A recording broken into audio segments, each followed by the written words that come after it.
I want us to look at this. Wealth can be dangerous. What good will it be for a man if he gains the whole world, yet he forfeits his soul? Or what can a man give in exchange for his soul?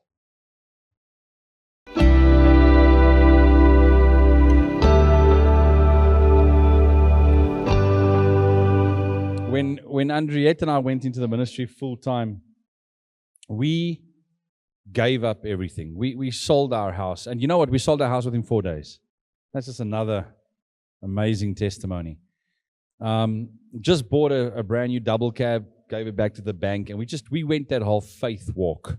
We gave it all up and said the Lord's going to provide. And He has. And He has, and He always has. And then the Lord started doing something where we started to be blessed with business opportunities that I really did not go looking for. I did not go saying, I want to now start a business. How am I going to? I come from that. But one thing I realized is that, God, He uses your gifting and your talents. And I could remember when I was in Senate 6, I used to make sandwiches and sell them to the hostel boys at school. I used to take I have 4 sisters. So it's 4 sisters, me and my mom and my dad. And we all had our own bedroom.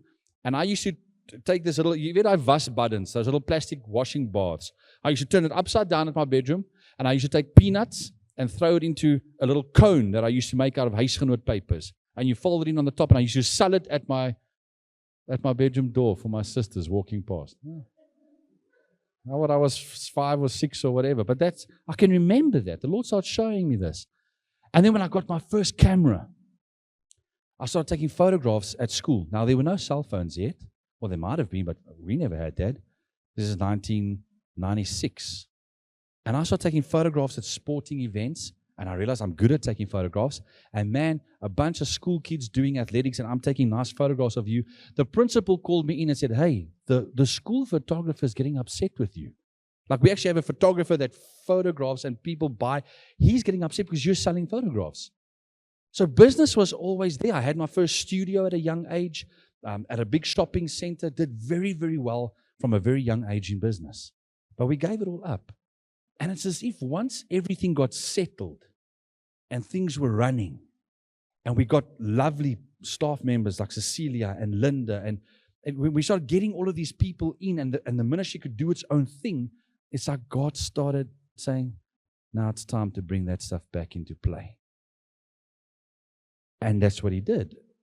And then business started becoming part of what we do. But at the same time, there was this new movement in missions. Remember Perspective on global events and things? This new movement is called BAM, Business and Missions. So if you type in BAM, missionary, on the internet, you're going to see business and missions. It's the whole new concept. The way that we're getting missionaries into other countries is through business. We're putting them in Dubai as businessmen, engineers, teachers, doctors. So it's business and missions. And that's how we are negotiating and wheeling and dealing with Muslims or whatever the case may be in the mission field. So I believe that God is really doing a thing in business for His kingdom and for His glory. But with business comes more money. With more money comes more responsibility. And you've got to be a good steward. Rentmeesterskap. And now listen to me. I'm not a financial person. I'm the other brain. I don't even know which one is which, but I'm the other one. So I can 2 + 2 is 3. I've got it. I'm okay. But dit is 'n bietjie stadig, hoor. Okay. 2 + 2 is 4, Roy. Sorry, jy was met my. Anyway, 2 + 2 is 4. But when it comes to the technicality, no, we've got France for things like that. You know, the nitty-gritty. But creativity, marketing, communications, that's my food. And I realized, okay, I've got to do something. I've got to learn just a little bit.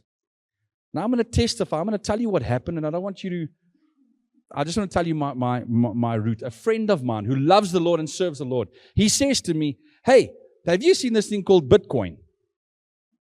Have I got, no, everyone's like, what? He says, Bitcoin. I'm like, wow, what's that? He says, well, you download this Luno app and then you buy this thing. It's called cryptocurrency. You got 21 keys. If you lose the keys, you lose your money. And I was like, what's this? And I'm like, but I'm in for 500 because it can become 2,000. Okay, dalk het ek bietjie gedobbel. Sorry. Ek noem dit nou maar net. At that moment, I might have thought, okay, it sounds like a... And that is just dobbel geklink nie. Because he told me this is the next internet money. I was like, okay. So I buy my first 500 rands worth of Bitcoin, and I started watching YouTube videos about Bitcoin. And then I started watching videos about gold, and then about what is money, and what is economic. And I'm like, so this is how an economy works, and that's an asset, and okay, that's a liability, and that's the definition of an investment. And this is what money used to be: shells. Money used to be feathers. Some people used to use stones as money. Then it became like copper and silver and gold. And now there's this thing called the internet. And on the internet, there's no money, but now there is. It's called Bitcoin. And I was like, this is all making sense. And my understanding of money, politics, economy started to broaden. So all I felt God was doing, He was starting to educate me in something that I actually knew nothing about. And now I'm at a point where I see the benefit of understanding finances within your ministry. Because how many times have you heard of pastors running away with money from the church? My first church that I was involved in, man, the pastor's husband wanted to do a dodgy insurance deal with mats that I've got donated for the church. And I never understood all the stuff and things like that. All I knew is I had to run as far as I could from that situation, and I did. But all of a sudden, I'm like, I get it. We need to train pastors how to work with money. And missionaries always have this mentality of armsadige bedelaars, poor beggars. And I'm like, Lord, I don't want to be that. I will beg for you. If you say beg, I'll beg. But I don't want to do that. And Roy has taught me a very nice thing. He said, he won't ask for himself, but doesn't want asking for someone else. I can do that. I can phone people and say, hey, I need meat for the Bible school. Are you in? I can do that. But for myself, I struggled with it. Maybe it's pride, but it just didn't fit with me. And I think that's when the Lord gave birth to this whole thing. Let's start teaching missionaries to work with money. Let's start teaching missionaries how to handle their finances better. And how to start to generate and start their tent ministries. Because who used to do that? The Apostle Paul. The Apostle Paul had these tents. When he done tent, he had this, it was those tents in the marketplace, it shot out like that, and then they'd have all of their fruit underneath. He had a tent business. And Paul says, he's like, you know what, I can ask you for money as a church. I can ask you to, hey, come contribute to my mission work. He said, but I doesn't, because I can pay my own way and I can pay for the others as well. So Paul had money. Abraham had money. And I'm the last person who you will ever catch preaching a health, wealth, and prosperity gospel. I don't do that. So I had this conflict in my life of, are you starting to compromise, boy? Are you starting to become one of those pastors that are just about money? And I had to figure that out for myself. And I came to the realization that for the work we do and the Great Commission, and as missionaries, we need money to do the job. Petrol costs money. Plane tickets cost money. Does God give? Yes, He does. Has He given you an intellect? Yes, He has. Did Paul make tents? Yes, he did. Are you telling me that no one blessed Paul at all? Of course they did. There were people who would have blessed Paul. But he could also look after himself. And I was like, that's what I'm going to do. I'm going to be the hybrid. As mense wil gee. But I want to be able to use what He's given me and share that with other people. And this is how this was birthed. This is not some technical get-rich scheme, okay? It's not a pyramid scheme I'm going to sell you now. I'm also not a financial advisor. As a matter of fact, it's very simple. It's just a couple of little principles that I apply to my life that I see has changed my life. And Marvin, I want to ask you something. And I just want to ask you, ons is close, maar I want you to be honest. what I've taught you about finances so far, as a young man of 23, has it made a difference in your life? Definitely. Okay, so there's a young guy in your position. Remember, I'm not talking to business. I think there's businessmen here who are very rich and wealthy and know how this stuff works. I'm talking to us who ons wat nie regtig baie weet nie. Right, let's go. It's not a cause to glorify money and wealth over your relationship with God. It's not that. And I start with that because I'm not like that. We are always to seek first God and His kingdom. Have we got that? We're all good with that. This course is directed at helping you understand and manage your money better and more wisely than you did before. So if you walk out of here today and you can save 10 rand more than you did before, I'm cool. Then I've almost done my job, ne? Okay. I'm not a legal advisor or financial advisor, and these are just my opinions and points. That's my disclosure. Okay. Anyway, number one, the Bible doesn't promise wealth. Okay? There is no promise in the Bible that says that a Christian will most assuredly, definitely always have the best job, will always have the wealth, will always have the freedom, and will always be debt-free. I know Christians who are born again who are in debt because they did not work wise with their money. Okay? I know Christians who love Jesus who are unemployed. I know Christians who are not rich who love Jesus. One verse is sometimes cited. You remember that verse? Jeremiah 29:11. For I know the plans I have for you, declares the Lord. Plans to prosper you, not to harm you. Plans to give you hope in the future. That verse gets used a lot when it comes to money. But I just want us to look at that verse a little bit better. In context, this verse was directed specifically to Israelites in exile in Babylon. That's when it was written and for who it was written. And we need to consider that. It doesn't mean it doesn't apply to us today. Every scripture written back then has application for today. Okay? So let's get that out the way. But the original Hebrew word translated as prosperity there, it can mean peace. It can mean completeness. It can mean safety. It can mean health. It can mean satisfaction or blessing. And finances. It can mean many things. So we can't just use that verse for money. That's what I'm trying to say. God's faithful people may be rich or poor. A lot of my friends in Zimbabwe are poor. A lot of my pastor friends who are born again in Zimbabwe are poor. But oh well, they're rich with the Spirit. They are rich with the Spirit. You see, remember that worldview? You must make sure you got the right glasses on when you speak of wealth, because spiritual wealth is more important. Matthew 27:57. And when even was come, there's a mistake there. When evening had come, there came a rich man from Arimathea named Joseph, and also himself was Jesus' disciple. So there we see, there's one of Jesus' disciples who was rich. He was rich. Proverbs 22:2 says, the rich and the poor have this in common. The Lord made them both. It's interesting, eh? Jesus says there'll always be poor people. Wow. Jesus denied, listen carefully, Jesus denied that wealth is a sign of God's favor or that poverty is God's punishment for sin. Have you got that? Jesus denied that wealth is a sign of God's favor. Now, man, there are rich people who hate God. Okay? And that poverty is God's punishment. That's also not true. You know where it's shown most clearly? The parable of the rich man and Lazarus. Part of the reason the rich man ended up in hell was because of his hard-heartedness towards the beggar Lazarus. His great wealth was obviously not a sign of God's favor. That's easy to understand, eh?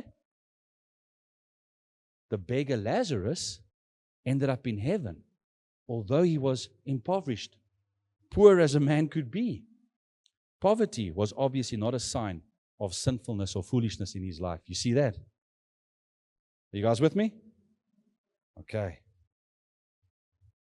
I want us to look at this. Wealth can be dangerous. What good will it be for a man if he gains the whole world, yet he forfeits his soul? Or what can a man give in exchange for his soul? Those who want to get rich fall into temptation and a trap and into many foolish and harmful desires that plunge people into ruin and destruction. Guys, I've seen it, man. I've seen it 2 times in my life. I've seen it 2 times already in my life. In one family. In one family.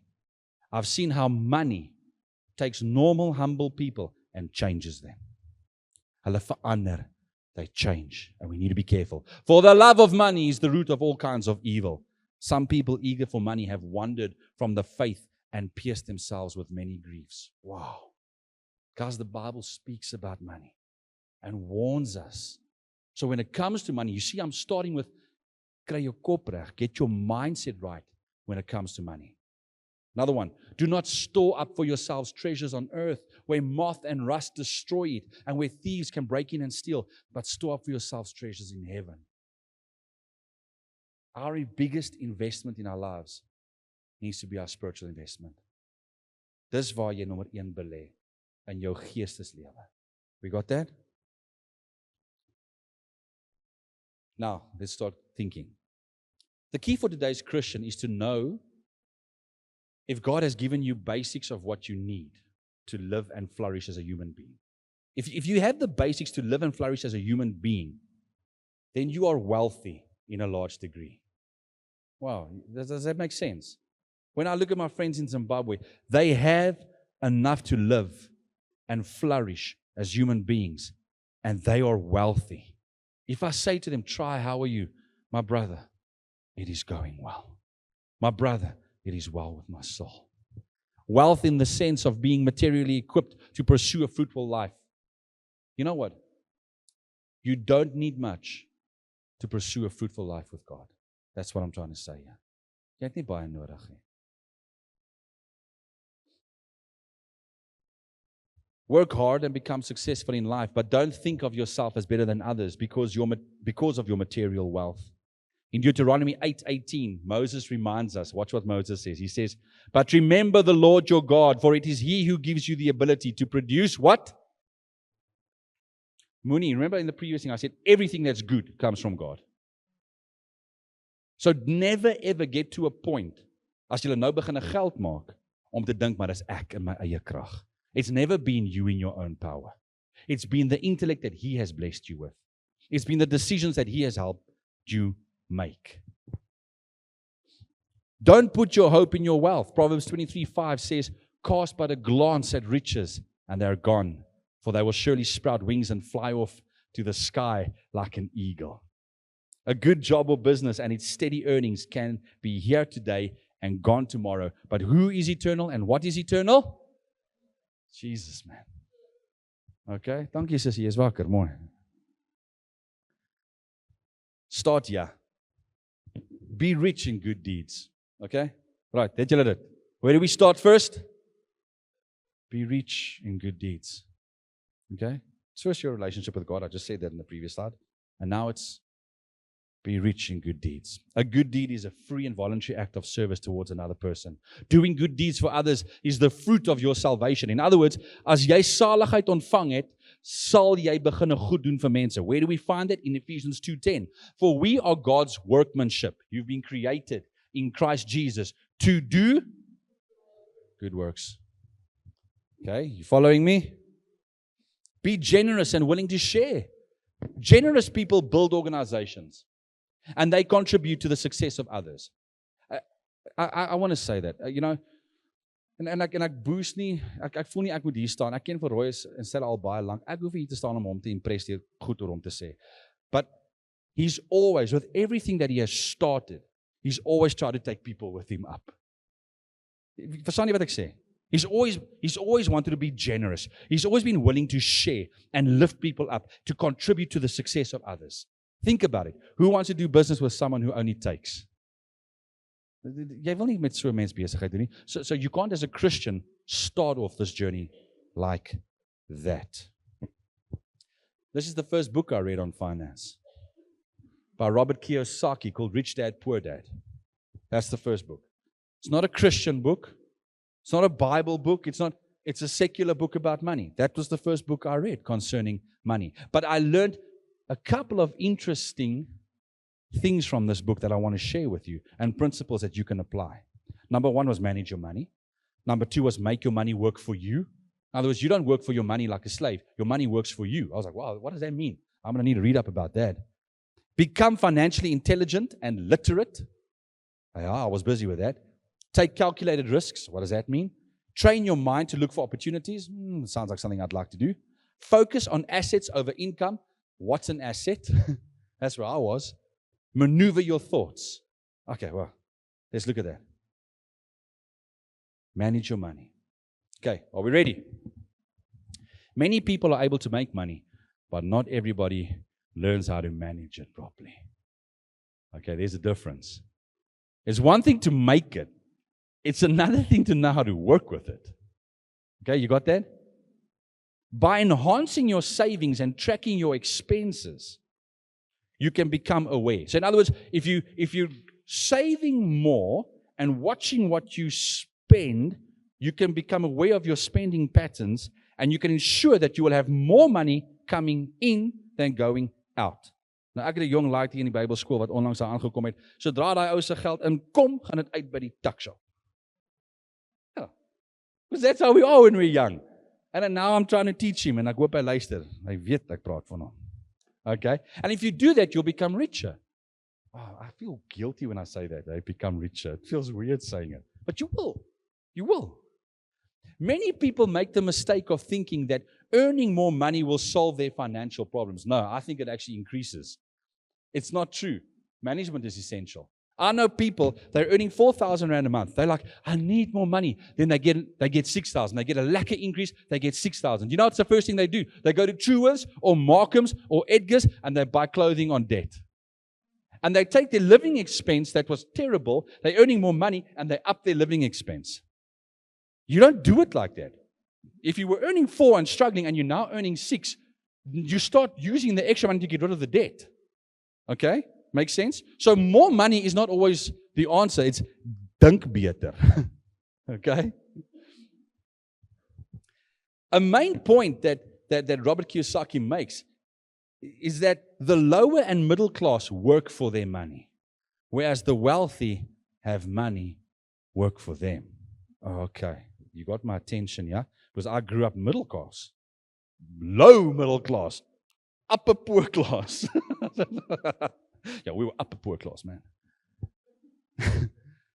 Learn how money works, then work out how to make it independent from a paycheck. So, okay, hang on now.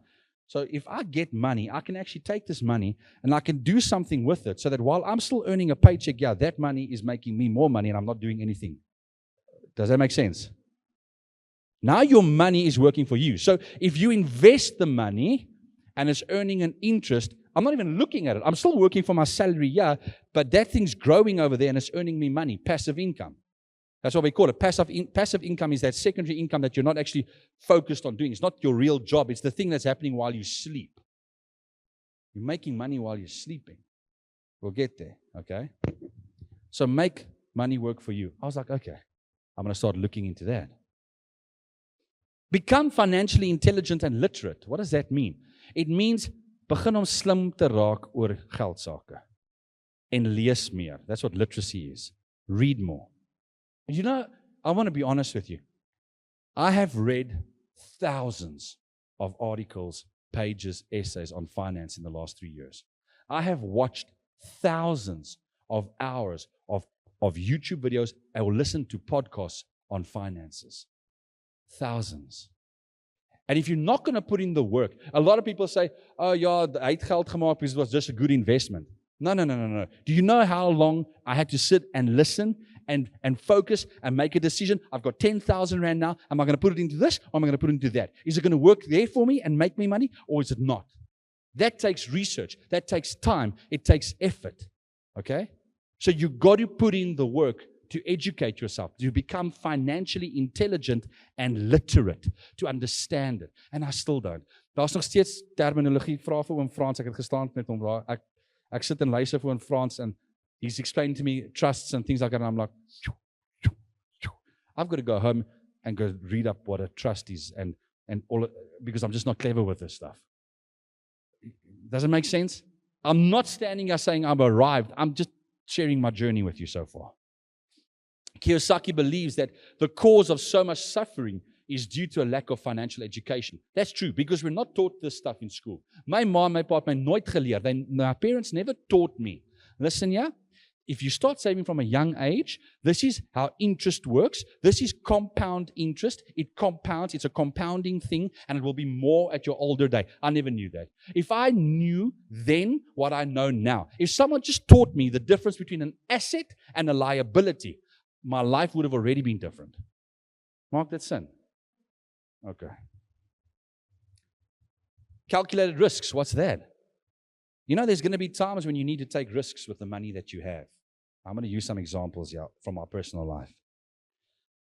We make these jungle gyms. A friend of mine serves the Lord. He's a policeman. His wife's a teacher.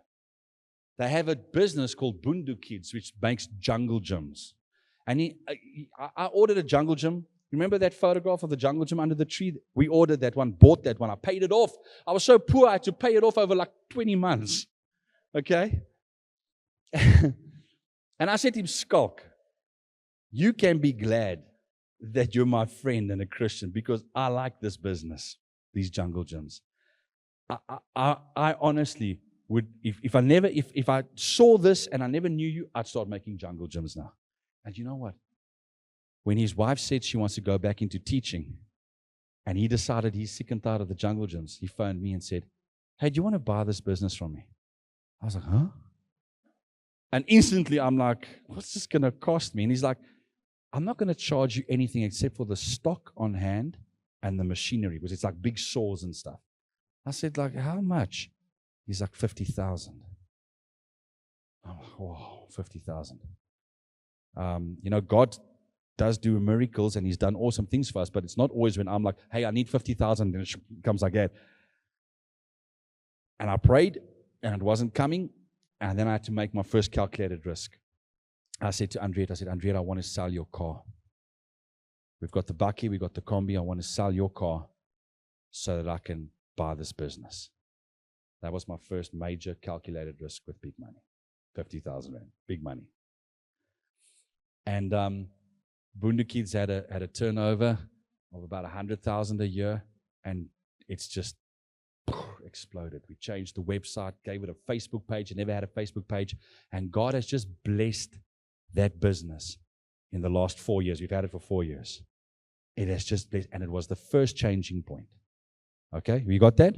So 50,000 rand on a car that was depreciating in value, liability, taking money out of your pocket, was put into something, a business, which had really low expenses to run. I didn't have to rent building or property, anything. We make it on the farm, and it became a huge asset. And I've made that 50,000 back over and over and over and over again. The next thing that happened as a calculated risk is people kept on phoning and saying, do you want to help drug addicts? Can you help drug addicts? Now, we've always taken in people that have been addicted to substances. But it came to a point where I was like, okay, maybe I need to make this official, but I'm not going to do it for free. And I said, what I'm going to do is I'm going to study, as part of my degree, I'm going to do my master's degree in addiction. And I said, but if I'm doing all the studying, the first month that the people pay, that money will come to me. And every month after that will go to the ministry.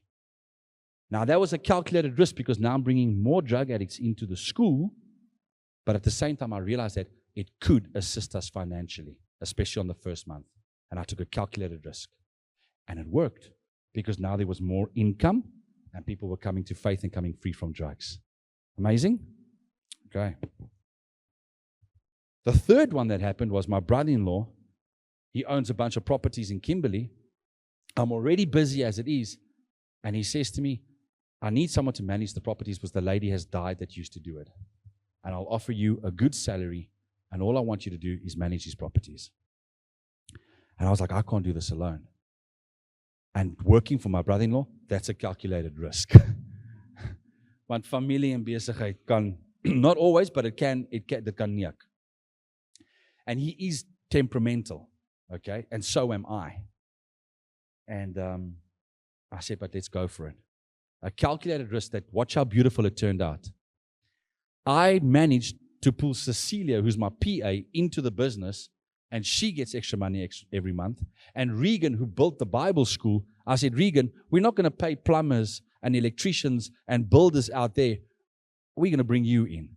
And all of a sudden, Regan's maintenance business kicked off as well. You see that? God just taking one thing and lifting up a whole bunch of people. Some of our students, when we replaced a roof in town the other day, the yellow vestekant van the dak, we replaced. And we had a bunch of students on there. They all get paid for that day's job. It was just a blessing upon blessing, but a lot of calculated risks. Train your mind to look for opportunities. Look for creative solutions to any money problem. I've already told you about Marvin's tire business. Marvin, ek hoop jy gee om nie, but when Marvin got to me, Marvin het gesukkel finansieel elke maand. And now, Marvin is able to bless and sow into other people's lives. Our chickens, with the whole COVID thing, we're like, we're going to farm with chickens. En ons praat nou net daar so, een van die ouens kom sê vir my, luister, hy het 'n hoenderboerdery gehad, en hy het verskriklik gelieg oor die hele storie, maar nie te min, hy plant hoenders in die grond, to tap it. Kan nie. Anyway, he tells me this story about chickens, and he's asking me advice, and I'm scared he asked me too much, because I haven't told you yet that we only farm with 100 chickens at a time. Baie mense boer ons met duisende. Ons doen net 100 op 'n slag. Maar 100 op 'n slag is 'n groot verskil vir ons. And then I told you about Regan's maintenance team. And then one thing I want to talk about is an ethical thing. Looking for opportunities does not mean that you see rich people walking in here and sowing into this ministry and then phoning them after hours and saying, hey, I'm about to start my own ministry. Can you support me as well? You see what I'm saying? I just needed to throw that in there, because that happens sometimes in the ministry, and as Christians, it's unethical. We can't when we see, and I mean that when we're missionaries or people are supporting your ministry, and you're training up people, and dan kom hulle en hulle probeer julle fondsmense steel van agteraf. That it doesn't work that way. So that's not an opportunity. I was then taught how to focus on assets over income. In other words, to concentrate on your net worth rather than your monthly salary. In other words, to acquire things that make you money, like stocks and bonds or your own business, to earn you money, as opposed to buy liabilities that cost you money. So I learned, okay, assets are something that's putting money into your pocket, and liabilities are something that's taking money out of your pocket. Okay? So if you carry on, we'll go on. I then learned how to maneuver my thoughts. If you say, I can't afford it, then you prevent yourself from even thinking of various possibilities. So I had a dream that I could start taking my wife every second month just away. I was noem dit 'n wegbreek, a breakaway. Because we've been in the ministry for all these years. We've got 3 of our own children. We adopted another 2 children. It's tiring.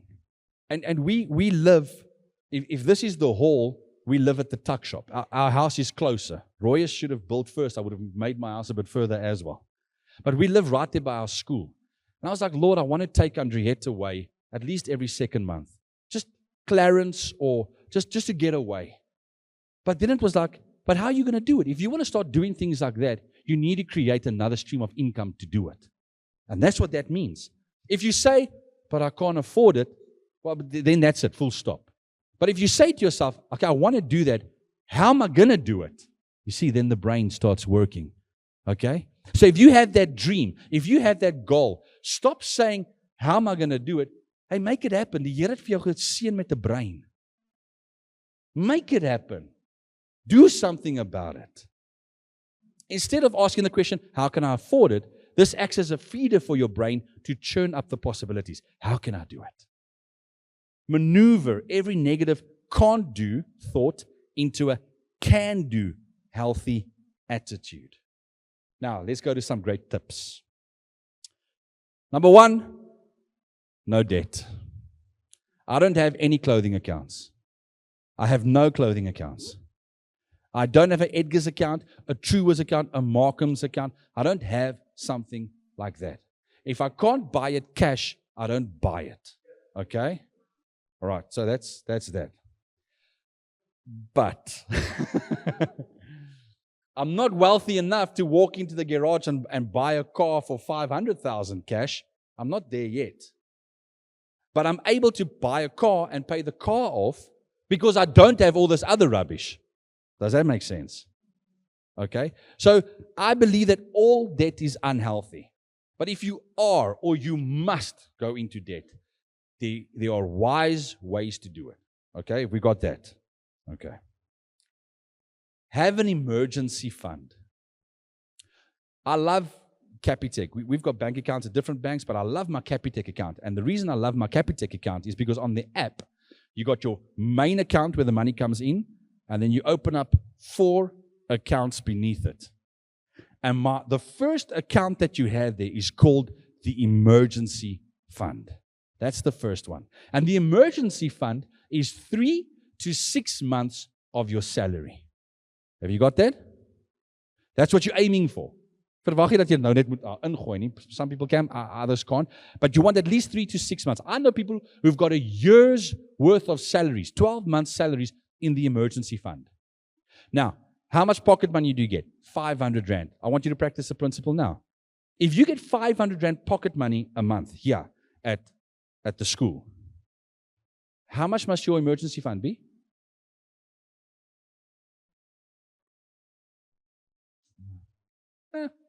Ons het 'n probleem. Okay. If you're getting 500 Rand a month, your emergency fund is 3 months worth of a salary. Jou salaris is mos 500 Rand 'n maand. Dis jou sakgeld. 1500, is ek reg? Okay, so that's what you want to aim towards. So if you're young, van julle is jonk, ek hoor die 16-jariges, 14-jariges, you want to already now have an emergency fund where you're putting money in to get in the rhythm. So that when you do start earning a salary or earning more money or making money through your own little business, that you're accustomed to having an emergency fund. When COVID hit, how many people's lives would have been different if they had a 3 to 6 month emergency fund? Wow. And an emergency fund is not, I'm going to take my wife out for dinner and I don't have money, so we're using the emergency fund money. I knew people in Kimberley, they would have no money or they'd have 500 Rand left and it would make them so depressed that they would go eat out with it to make them feel better. Really? That's not what you want to do. So have that emergency fund. Assets, liabilities, investments. You can't really see clearly on here, but I just want to give you an example. Assets, remember, put money into your pocket. So it's cash savings, investments, okay? You've got real estate, property, okay, things like that. Liabilities is what takes money out. Loans. Wie het 'n lening by die tuckshop hierso? Doen julle lenings? Okay, ons het lenings by ons tuckshop gedoen en ons het, sure, it wasn't my business at that stage, but I told the guys, don't ever do that. 'n Student betaal nie 'n lening. Okay, you don't have loans. You mustn't have credit cards. You don't want personal debt. Don't borrow money. Hey, don't borrow people money. I just want to be careful with that. Be careful with that. As a Christian, the principle is give it. Okay? If somebody asks you, you rather say no, and if you feel that you want to give, you give it. You sow it. But you don't put the yoke of debt on a believer. Have I taught you something there? That's a good principle to live by. Okay? Unpaid taxes, things like that. Okay?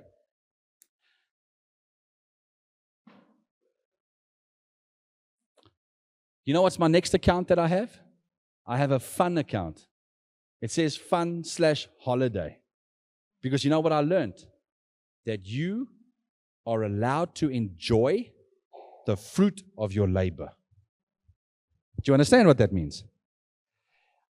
If I sit on my computer and I'm doing the income and expense statement for my brother-in-law's properties, that takes time.